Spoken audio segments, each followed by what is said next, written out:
My mom got started because somebody else been doing it. And they show her, like, hey, you can do this.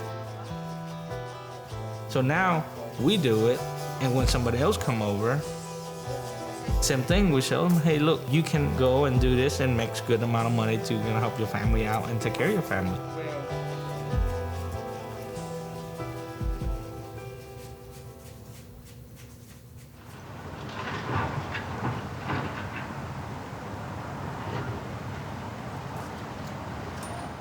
When we first came, we lived on like the street called Beach Nut.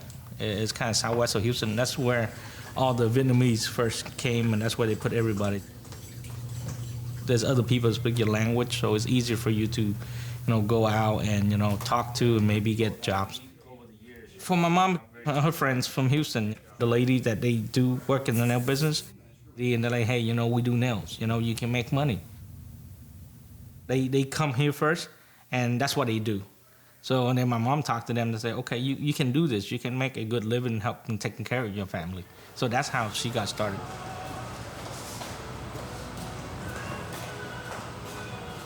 The nail salons back then was very small. You had about 4 or 5 people working.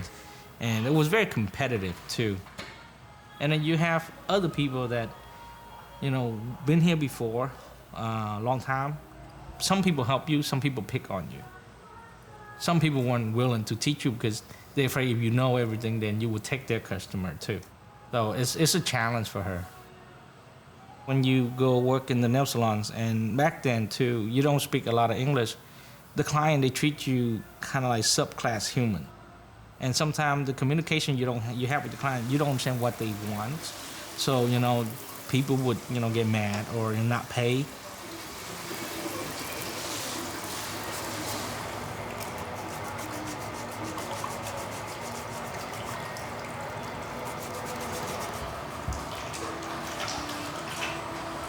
When the client don't pay, she don't get paid. That doesn't mean you do the job that you get paid, because they only work on commission.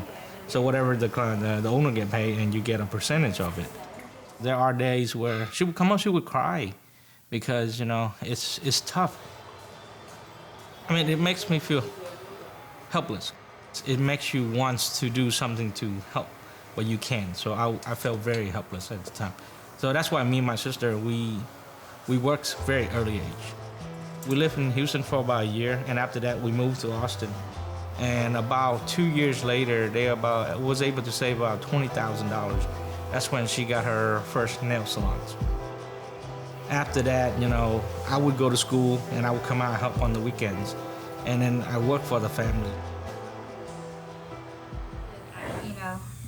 He said he was feeling dizzy, so I ran over to him. I never thought it was gonna be my career, at some point later down. I was just like, okay, families, I gotta help them, just do what we have to do. And my mom, I learned how to do nail from her. So I would say she's more my mentors, her and my sister, so they're my mentors. So a lot of things that I know, I learned from her. I said, that's why I come here to get my nails. My sister, she bought the nail salon that I currently own right now. So she asked me, do you want to buy my business? So I was like, okay, fine, we'll just do that. So that's how I got into owning my own business, because I didn't plan on doing it. It just because it's kind of like, it kind of passed on to you from families, For my mom, her generation was different than our generation. Our generation, we grew up a little bit differently now. You were kind of keeping an eye out for him. I learned from experience, from seeing how other people have treated, other nail technicians in the past, and I chose not to do the same way because I didn't see that's really beneficial for anybody. So my approach is a little bit different.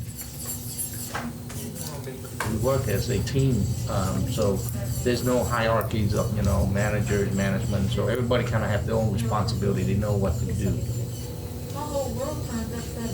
I feel proud of my family, my parents, for doing what they did to get us where we're at.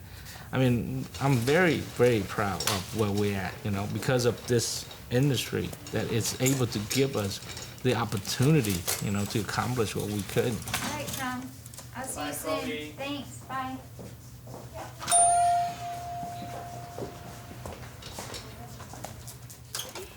Hold on. Give me 1 second. Let me get pepper all situated. It's okay.